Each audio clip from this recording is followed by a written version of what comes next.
Today, we're pulling back the curtain on a hidden engine that's been powering the rise and fall of nations for the last 500 years. Let's dive right in. You ever look at the news and just feel like the world is changing at a dizzying speed? You've got huge government debts, deep political divides, a new world power on the rise. It can feel chaotic, maybe even a little unnerving. But what if I told you that all this turmoil isn't random at all? What if it's actually part of a predictable pattern that has repeated itself over and over again for centuries? Well, that's the exact question that drove the legendary investor Ray Dalio to undertake a massive historical study. He wanted to create a kind of map of the past to help navigate the future, and his central finding is what we're going to explore today. Dalio's research uncovered what he calls the big cycle, a clear repeating pattern that seems to govern how great powers rise and fall. Let's take a look at how it works. So what is the big cycle? It's not just some vague idea. It's a model of a roughly 250-year arc where a nation builds itself up, reaches this incredible peak of influence, and then, because of a set of predictable pressures, begins to decline. And it breaks down into 6 distinct stages. First, a new order rises up, usually out of a major conflict. Second, that nation builds its strength. Think education, technology. Third, it becomes a dominant world power. But then, in stage 4, the problems start to creep in, things like massive debt and deep internal divisions. This leads to stage 5, where conflicts bubble up, both at home and with other countries. And finally, stage 6, this cycle begins all over again with a new order. And you can see this play out in history. Just look at the Dutch Empire. In the 1600s, they were on top of the world. They literally invented the first modern stock market. But by the late 1700s, crippling debt and costly wars with a rising British Empire led to their decline. That's the big cycle in action. So what actually powers this cycle? Dalio pinpoints 3 massive forces that are really the engine of history. First up, you've got the debt cycle, which is when countries borrow too much and print too much money. Second is the internal cycle, where the gap between the rich and the poor gets so wide it causes political chaos. And third, the external cycle, where a rising power starts to challenge the dominant one. Now, when all 3 of these peak at the same time, that's when you get the perfect storm for a major shift in the world order. And here's why this is so important for us right now. According to Dalio's metrics, all 3 of these cycles are flashing warning signs today. The debt cycle, the internal conflict, the external challenge, they're all telling us that we are living through one of these very rare, very big turning points in history.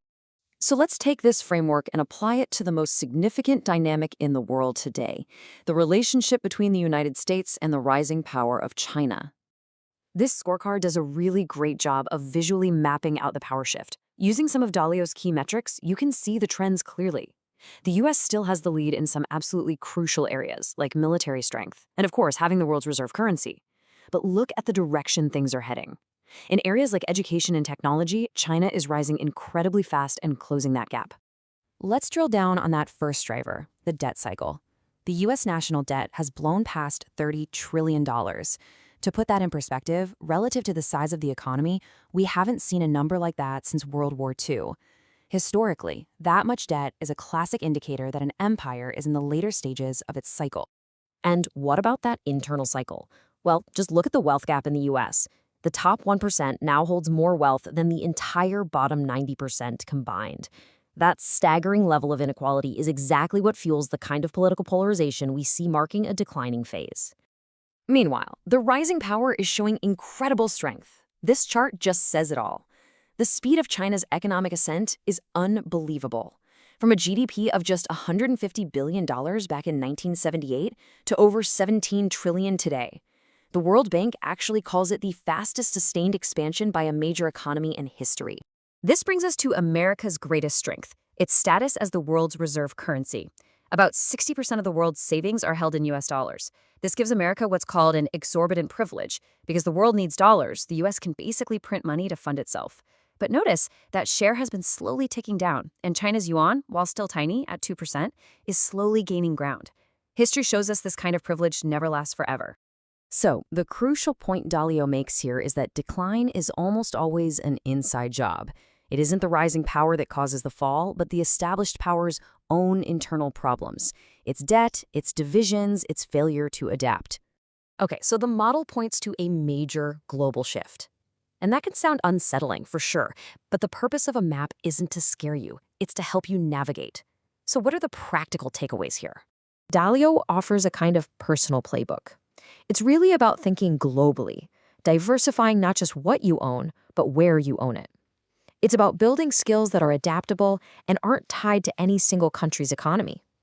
But most importantly, it's about understanding these historical cycles so you can see the bigger picture and not get caught by surprise by the daily headlines. And this is maybe the most important lesson of all. We all have a tendency to assume the future is just going to look like the recent past. But the big cycle teaches us that to really prepare for what's ahead, we have to look at the long-term patterns of history, not just what's happened in our own lifetimes. Ultimately, Dalio's work doesn't predict the future with perfect certainty. Nobody can do that. What it does is provide a map of the patterns that have shaped our world for centuries. It gives us a framework for making sense of the incredible changes we're living through. So the question it leaves us with is this: knowing the terrain, how will you choose to navigate?